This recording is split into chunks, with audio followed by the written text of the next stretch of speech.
Come on, man. We love you guys so very much. It's so exciting to be with you. But as we are in part 3 of Future of the Family, we're going to be talking about building our families.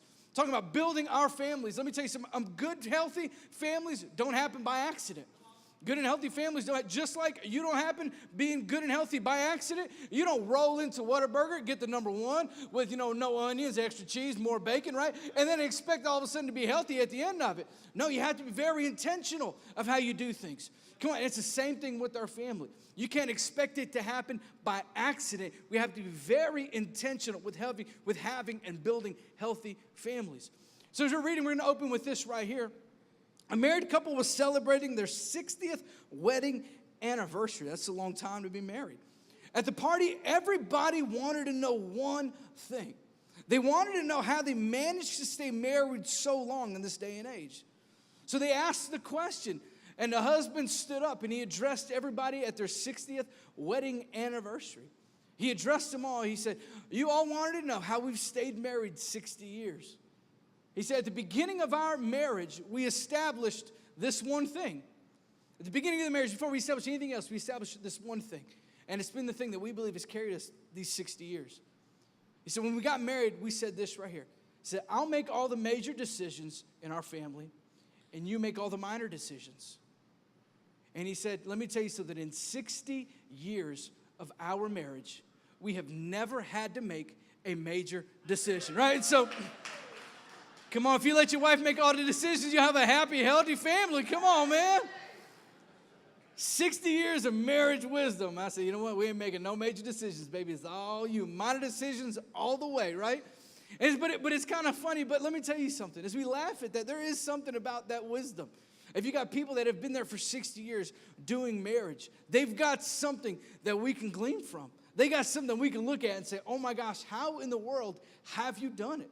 There's people in here that got kids that are 3 and 4 years old, that've got wisdom that can help you, who has a newborn or someone that's just married. There's always somebody a little further ahead that we can always look to and glean wisdom from. And as we're talking about building our families, talking about securing something that's amazing, as we're building it for the future, we're going to get our key scripture out of this right here. Out of Proverbs chapter 9, verse 1. And if you don't remember anything else this morning, remember this key scripture. It says this right here. It says, wisdom has built her house. She has hewn out its 7 pillars. It says, wisdom has built her house. She has hewn it out its 7 pillars. It's talking about wisdom here. It's saying wisdom isn't something that just happens. Wisdom is something that's built. Wisdom is something that's sought after. That word hewn right there is a word that shows industriousness. Something that shows that there was some action taken in order to make it happen. It wasn't something that happened by accident. It wasn't something that they stumbled upon. It wasn't something that they went down to Home Depot and they bought that was mass produced. No. They said that they hewn it out of wisdom.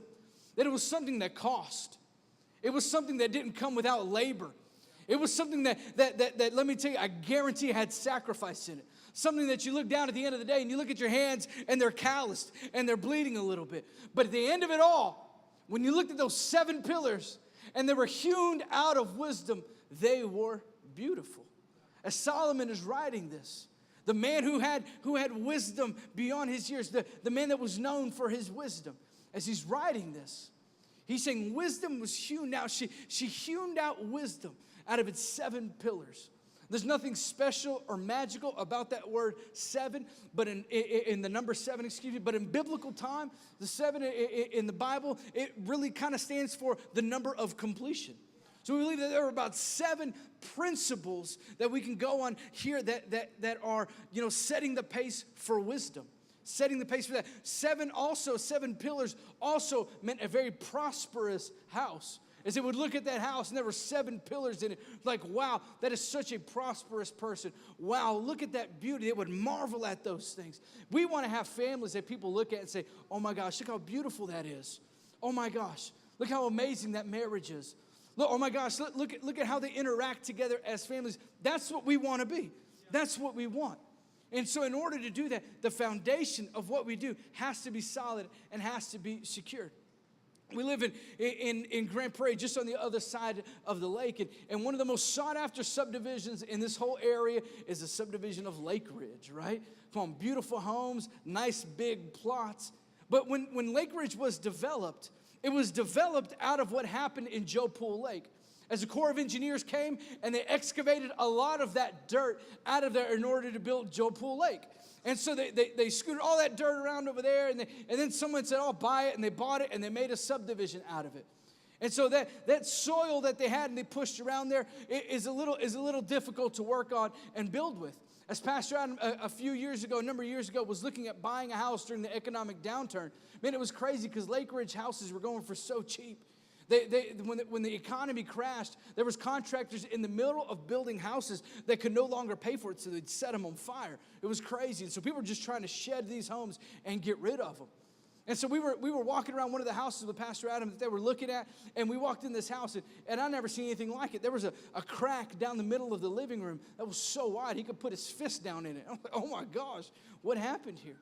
It's because the soil there in Lake Ridge, it was kind of, as they moved it out of the lake, it was a little shifty. You know what I'm saying? It was a little crazy. So what happens is a contractor has to go the extra mile and dig down a little deeper. It's got to put a little bit of extra effort into it in order to make sure that the beautiful house that they're building on it, the amazing house, the gorgeous house that they're building on it, has a foundation that will last in order to sustain it.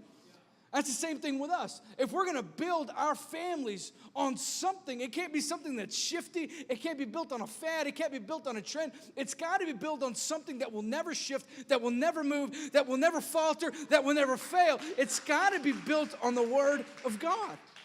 And guess what? It takes a little more effort, and it's a little harder. But let me tell you something. When everybody else's houses are falling apart, they're looking at yours and saying, "What did you do different? What did you do different?" Well, the difference between mine and yours is what mine is built on ain't going nowhere. What you built yours on is just shifting all over the place. And so we're reminded in Luke chapter 6 right here, verses 47 through 49. And this is, as Jesus is talking, this is what he says right here in verse 47. He says, "I will show you what he is like, he who comes to me and hears my words and puts them into practice. He's like a man building a house who dug down deep and laid the foundation on rock. When a flood came, the torrent struck that house and could not shake it because it was well built." Verse 49, "But the one who hears my words and does not put them into practice is like a man who built his house on the ground without a foundation. The moment the torrent struck that house, it collapsed, and its destruction was complete."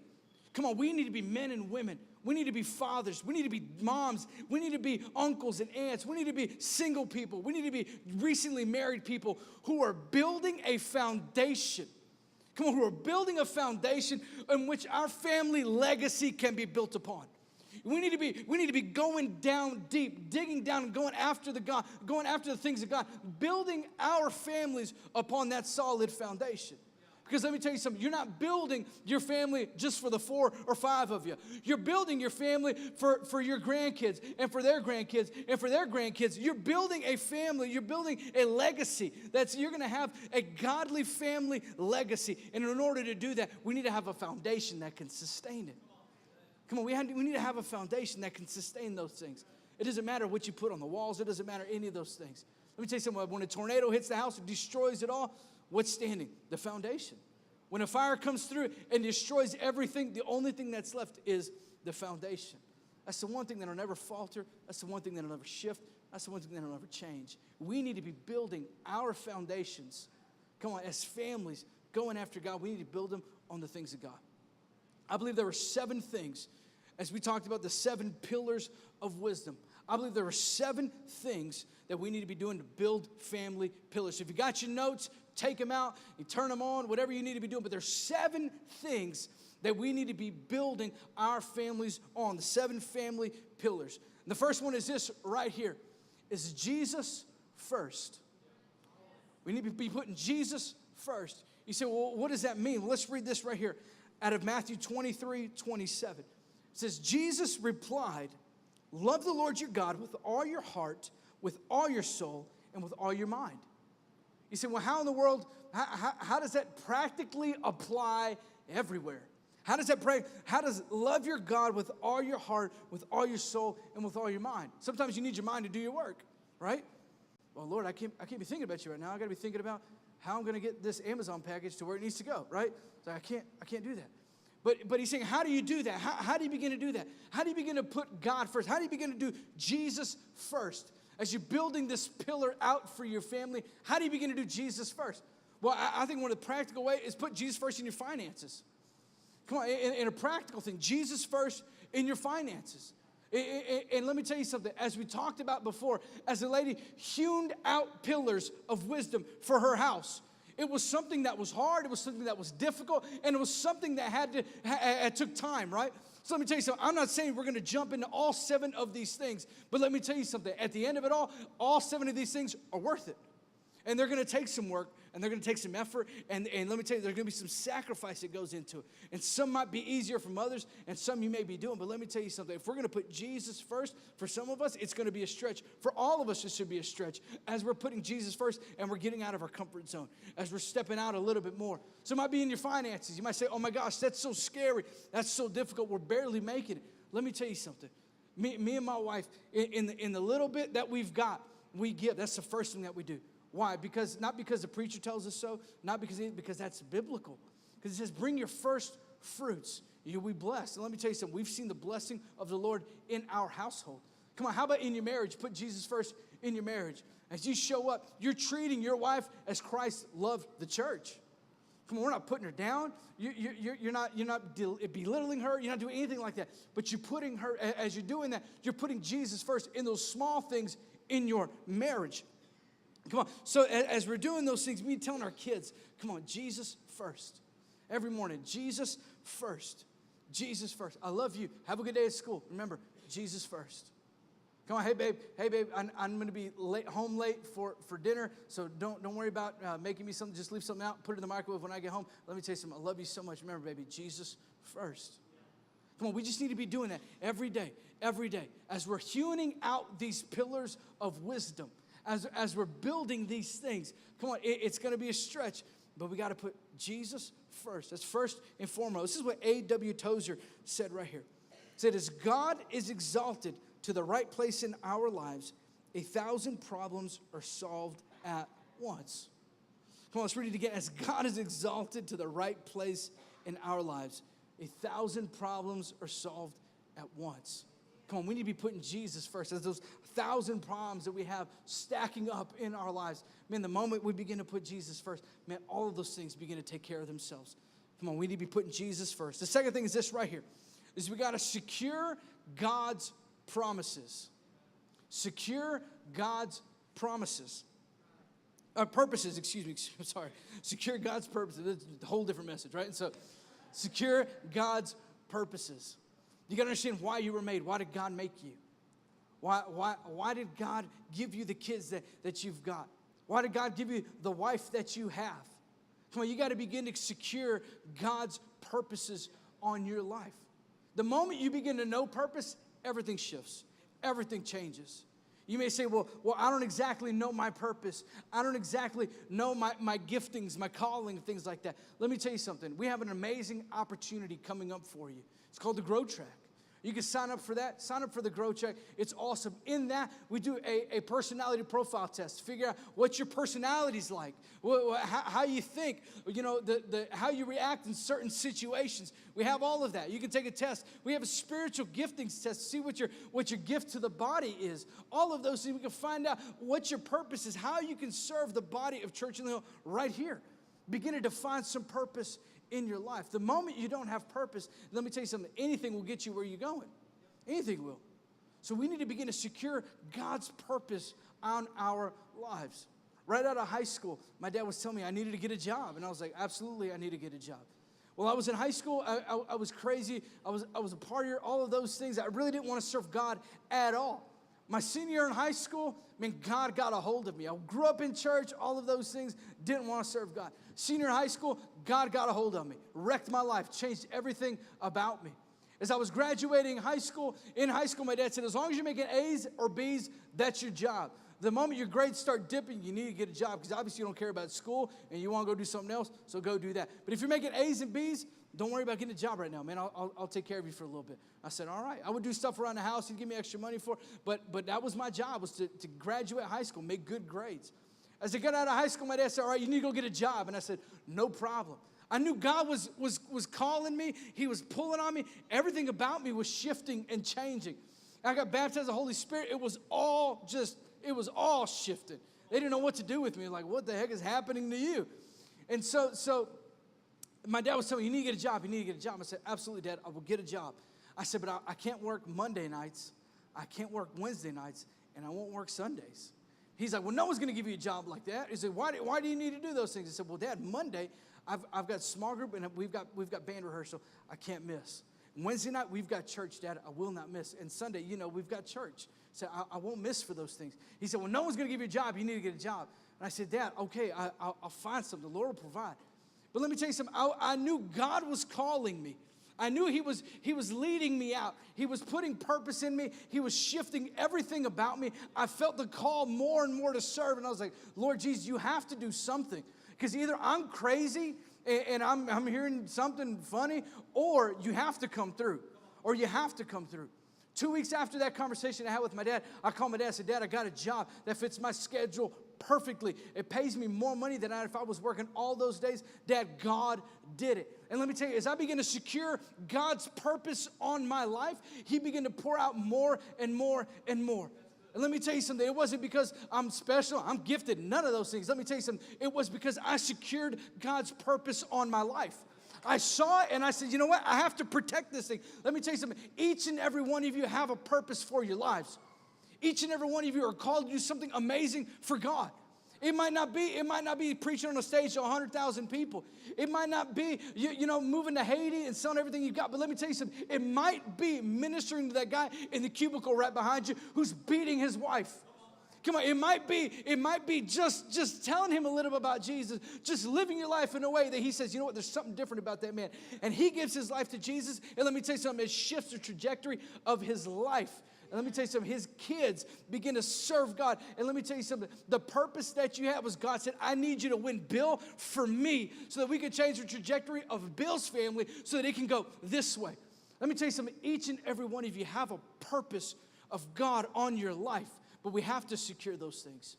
Man, it's after, everything is after those things. Social media is after it saying, what you've got isn't enough. You need this, you need more, you need this, you need that. Come on, we can't get caught up in I wake up in the morning, I go to work, I come back home, I take a shower, eat dinner, watch some TV, go to bed. 5 days a week, and on the weekends, I live for the weekend, we hang out on the weekend, and then I dread going to work on Monday. And then I'm looking forward to my week vacation in July, and then I hate it all over again. Come on, let me tell you something. God's got so much more for you than that. We need to begin to secure God's purposes on our lives. The third thing is this right here. We need to be seeking out wisdom. We need to be seeking out wisdom. You see, you know why I spank my kids? You know why I do that? Not because my kids are evil. Not because my kids are crazy. I love my kids so much. They're so amazing. But I spank them because there's biblical wisdom that comes out of that. As it says right here in Proverbs, chapter 23, verse 13. It says, do not withhold discipline from a child. If you punish them with the rod, they will not die, right? Proverbs 22:15, foolishness is bound up in the heart of a child. The rod of discipline will remove it far from him. Let me tell you something. I don't spank my kids because I enjoy it. I don't spank my kids because Myrna and I had a little argument and I was just like, I want to take it out of them. I don't do that at all. I spank my kids because when I tell them, hey, we're going to get together for dinner and we're going to go hang out and we're bringing the kids, I don't want them rolling their eyes and saying, oh my gosh. I don't want them calling me in an hour and a half saying, hey, bro, look, something came up. I got to clean my dryer out because it got so much lint in it and we can't go to dinner with you guys anymore. I'm sorry. I don't want that. I want when my kids come to dinner, I want people to enjoy being around my kids.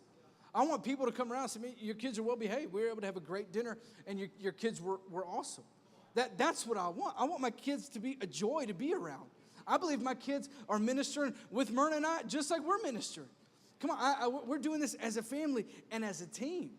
And so I sought out, we seek out wisdom. And biblical wisdom is to discipline the kids. Now, I don't do it out of anger. I don't do it out of any of those things. And I sit with my son. I say, hey, buddy, look. I sit with my daughter. I say, hey, baby, look. I love you so much. Daddy loves you so much. but I'm doing this so that when you're older, man, it's not a bigger issue. I'm doing this because we got to work these things out of you now. Because if we let this go, it's only going to get bigger and it's only going to grow. When Myrna and I, when we were pregnant, when Myrna, I wasn't pregnant, Myrna was pregnant. When Myrna was pregnant with our first daughter, Anaya, we would read Baby Wise books, right? And when I say I read like a chapter and a half. I don't want to take any credit. Myrna read the Baby Wise books. And there was all sorts of great wisdom in that book, but there was all sorts of stuff in there that we didn't like. There was all sorts of stuff in there that we didn't like. So we took the good with the bad. We kept the good and threw out the bad. Everybody's got an opinion. Let me tell you something. Everybody's got an opinion on what you should do. Everybody's got an opinion on what you should do. But let me tell you something. We said, you know what? We're gonna seek out some wisdom here because there's obviously some people that have figured it out. There's some people a little bit further along than we are. We saw our YouTube videos, babies crying like crazy. YouTube, how to fix it, right? And so we were like, all right, look, tub them upside down and tap them on the back. So like all sorts of stuff like, I don't know. But it's amazing how we'll take wisdom sometimes. It's amazing how we think we can get it all figured out. But in the midst and the throes of it, it all changes. It all changes. When we had Anaya, she was about 6 months old. We were at a missions conference, and we were ministering at the missions conference, Myrna and I. And Anaya wouldn't go to sleep. She would just cry and cry and cry. And so we had said one thing as parents, we won't give pacifiers to our kids. Won't do it, right? And so everybody would be like, oh, you want to do a pacifier? We're like, nope, we ain't that. Nope, not that at all, right? And so Anaya is crying these nights. I was like, oh, my gosh. And we're getting about an hour and a half of sleep, right? And so we're like, oh, my word, Anaya will not go to bed. My friend says, hey, you should try a pacifier. I said, hey, no, right? And so that ain't going to happen. Nope. We decided as a family, we ain't doing that, right? And so it's like, you're going to learn today, right? And so it's like, second day, she's crying, hour and a half. We're getting like an hour and a half, 2 hours of sleep, waking up like zombies, like, oh, my gosh, what is wrong? I said, hey, you should do the pacifier. Told you, no pacifiers. And so it was like, third day, no sleep. I said, give me that pacifier, right? So I was like, gave it to Anaya. Got 8 hours, solid 8 hours, like, done deal. Pacifiers from the Lord, right? And so I was like, yes. Another thing we also said we wouldn't do is like, hey, look. We ain't going to put our kids in front of the TV. No way. No way. First date night we ain't had in like 9-10 months, we said, we're going out, and we're bringing a child, right? It's like, give her Netflix, right? And so let me tell you something. Myrna and I had some great dinners when my kids watch Netflix on our unlimited data plan on our phone, right? Like, yes. But they're learning. They're like watching Bob the Builder. They're watching like, Octonauts. Why in the world would I hold education away from my children? Why would I do that? Why would I withhold you from learning? Daniel Tiger will teach you how to go TT and wash your hands. Why would I withhold that from you? Come on.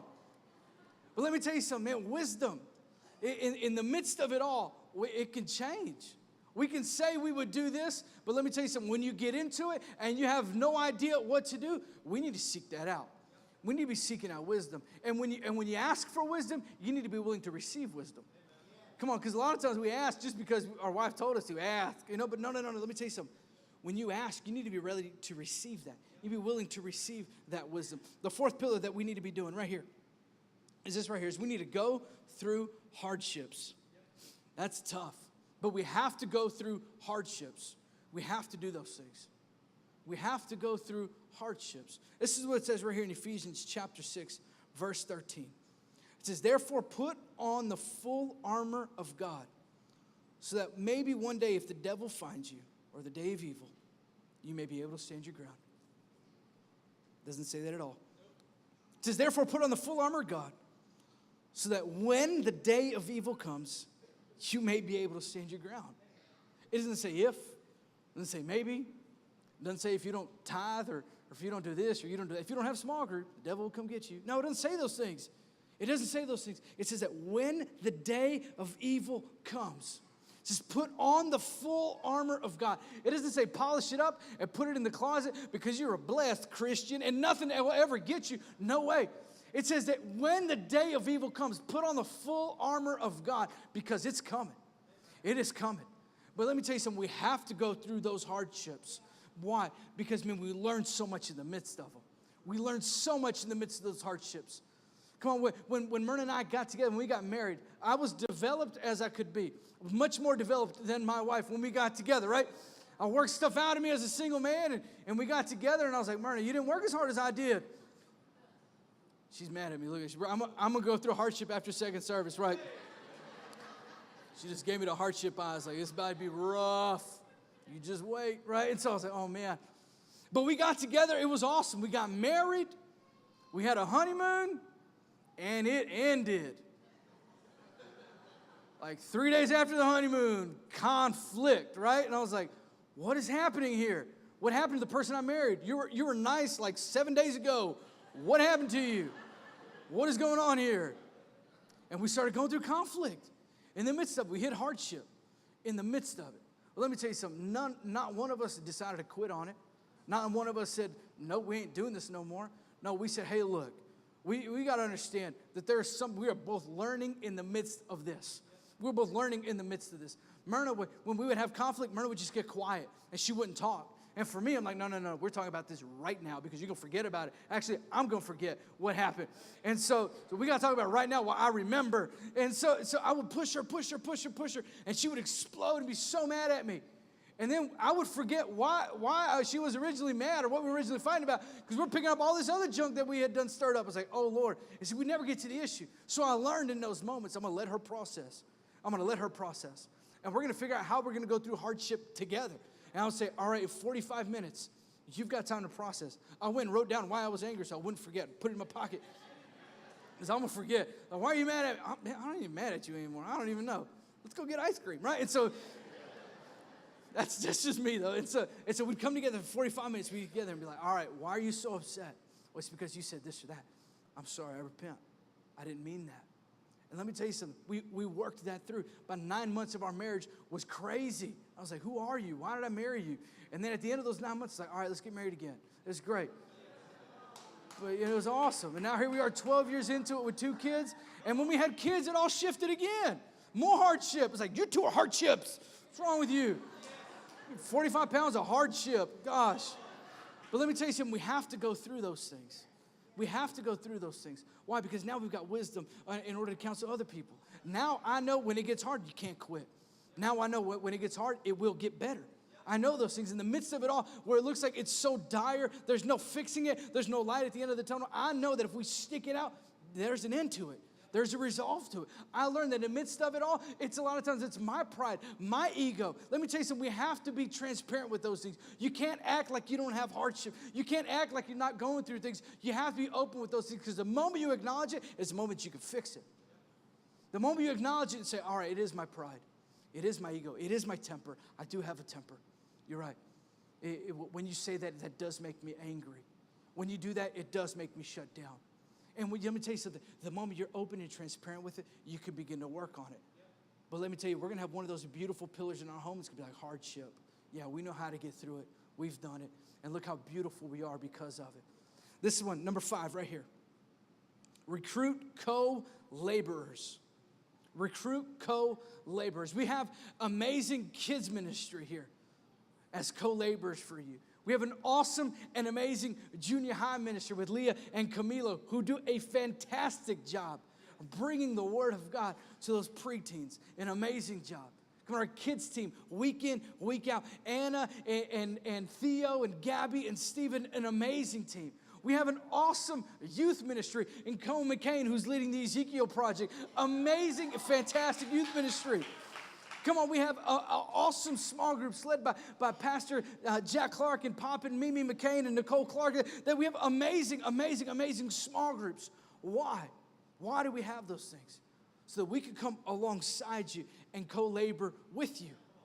Come on, we have those things because sometimes it's hard to keep going by yourself. Sometimes you need a little bit of extra wisdom. Sometimes you need a little bit of extra insight. I'm so thankful for the kids ministry, giving my kids memory verses back there. I'm so thankful for how they minister to my precious babies on a Sunday morning. My kids don't dread coming to church, but they love coming to church. And I'm so thankful that I've got co-laborers around me who are speaking life into my children, who are standing for the things of God, who are breathing those things into my children. Let me tell you something. If we're going to be building our families, we need some co-laborers. We need those things. As a youth pastor, it would hurt me so much when a parent would come up to me and say, hey, Joey ain't going to be here next week. I was like, why not? You got caught with pot. I'm like, okay, Joey, you don't smoke pot, dude. What's wrong with you? Wasn't mine. It's not anybody's. That's right. Everybody always says it's not mine. So it's just anonymous pot, right? I was like, okay, cool. You found anonymous pot. He said, so he ain't going to be here next week because we're punishing him because he enjoys coming here on Wednesday nights. I'm like, why would you do that? Why would you punish him for enjoying the things of God? I'm sorry that we make youth ministry fun and attractive for your son and want to come and learn about the things of God. I'm so sorry about that. I'm so sorry that we have great worship, that they want to come and they want to learn about Jesus. I'm so sorry that we make it fun. If we made it boring, will he come back? Because he won't enjoy next week. Next week's going to be boring. Next week will be super boring, right? But it would always break my heart as they would begin to remove those things. Why? Because we've come along as a co-laborer.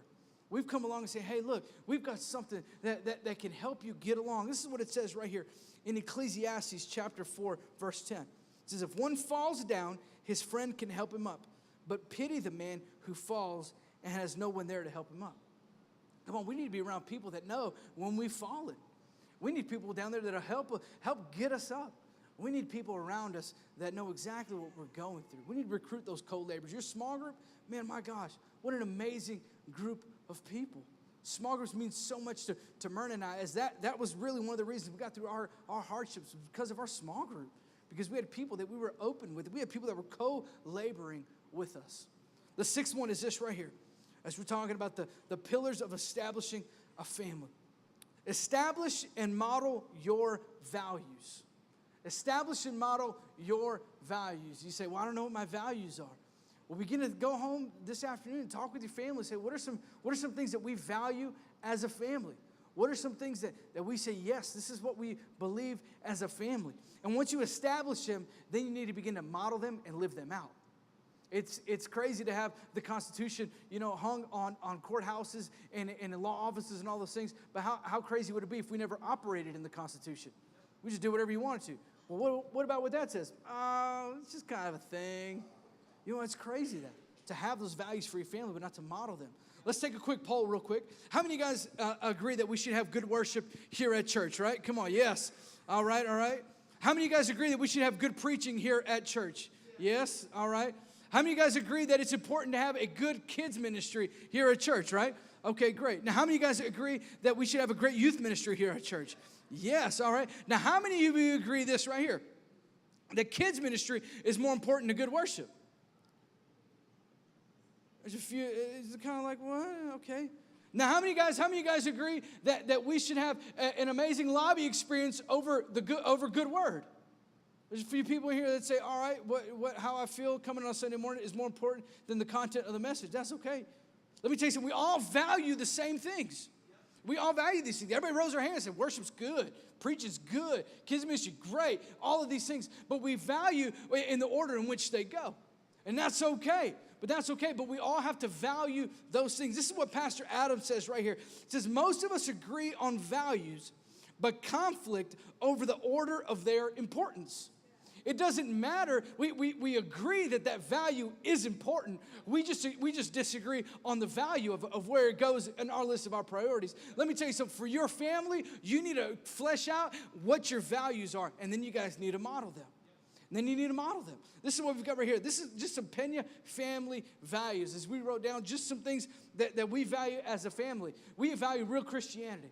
We value that you should be a Christian. The same Christian you are at church is the same Christian you are at Walmart. Is the same Christian you are at the house, at school, in traffic. Is the same Christian. We should be loving Jesus the same no matter where we're at. Jesus is the same in me. He don't love me different out in public than he does in private. He doesn't be like, oh, I love you so much in private. And then in public, he's like, I don't like you at all.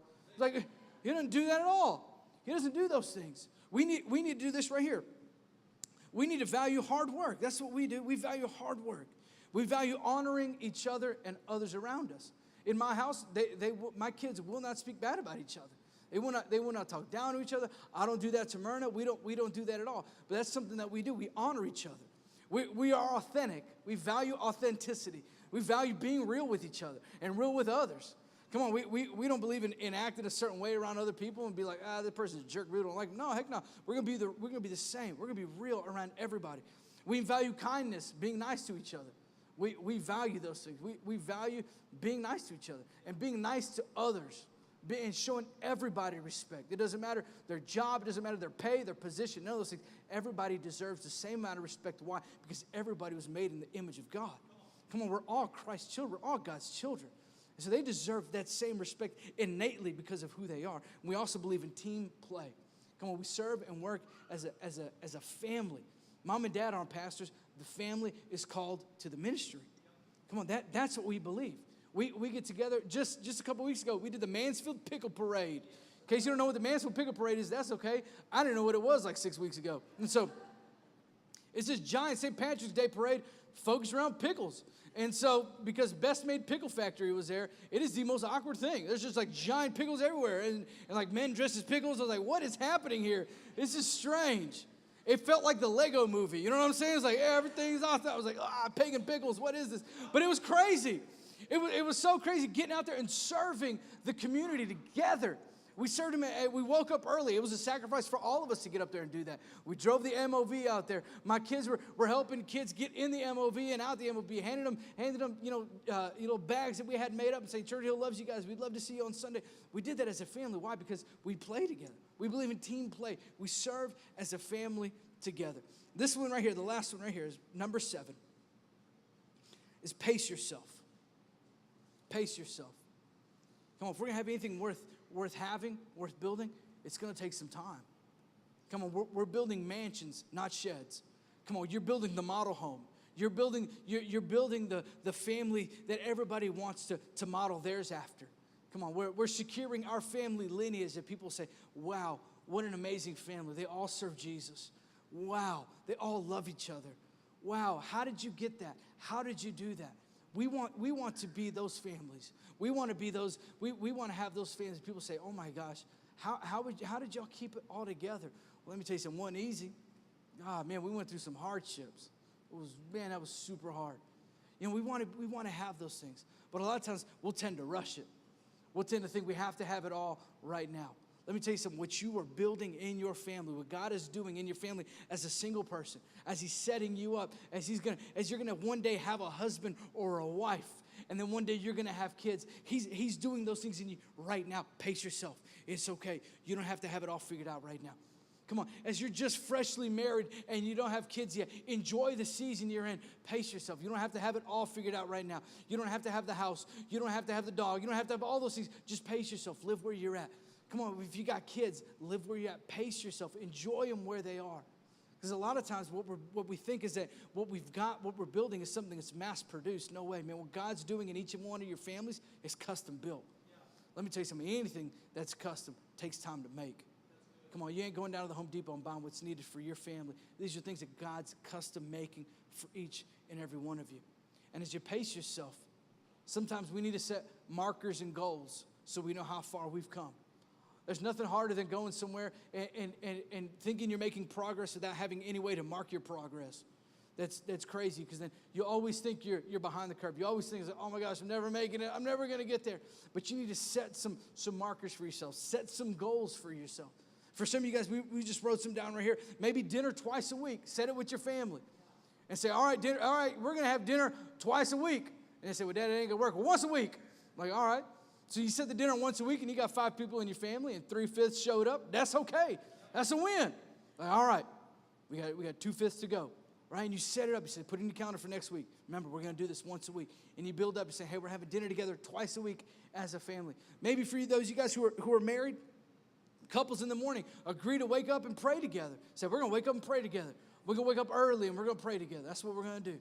Right? And you may have this grandiose dream that all of a sudden, man, we're going to pray for an hour together before we go to work. It's going to be amazing, and the kids are going to be crying, and it's going to be awesome time of prayer. But I don't know if your bed has the same feature. Mine does. But my bed's got this thing that's called the callback feature, right? As I lay in it, my alarm starts going off, my bed whispers to me, say, hey, 5 more minutes. I'm like, bed, no, not today, bed. 5 more minutes. Come on. I love you. I love you too, bed. All right, 5 more minutes, bed. And I hit the snooze. Bed be like, I love you so much. I love you too, bed. And then all of a sudden, 5 more minutes goes by. And bed says, no, don't get it. 5 more minutes. I'm like, no, bed, I'm going to be late. It's okay. It's okay. And then bed talks to blankets, and blankets be like, no, I got you, boo. And the blankets wrap me tight. I'm like, oh, no, blanket's not you. And then pillow begins to kick in. Pillow's like, massage you, whisper in my head, sweet nothing's like, oh, pillow, stop it. And by the time you know it, I'm already 10 minutes late. I'm like, oh, my gosh, I hate you, bed. I'll be back for you in a minute, bed. It's like, I love you. I don't know if your bed's got that feature, but mine does. And I love my bed so much. I'm like, bed, I'll be back for you in 8 hours. Be right back for you. Bed is my reward for doing the day. That's my thing. It's like, all right, day, I accomplished you. Bed, reward me. And I lay down. It's like, that's it. And that's it. I love my bed. And so for us, waking up early is tough. And so sometimes we set a goal. We're going to pray together as a couple. That's brushing teeth. We're praying together. For some of you guys, that may be 3 minutes before you're running so late. You're so mad at them. Where are my shoes?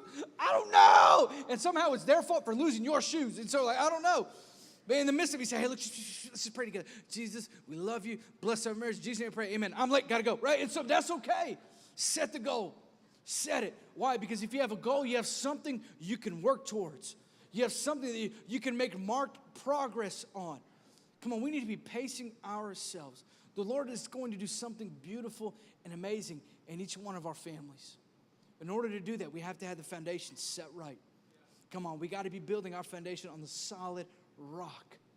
And then we got to be hewing out these 7 pillars. We got to be hewing these things out. It's going to take effort. It's going to take work. It's going to take sacrifice. But at the end of it all, as we looked at that what that meant for that house to have those 7 pillars, a prosperous family, a blessed family. That's what we desire for all the families here at Church on the Hill. That people will look at you and say, oh my gosh, look at that blessed family. Oh, look at that prosperous family. That's the kind of family that we want. That's the kind of family we want to build.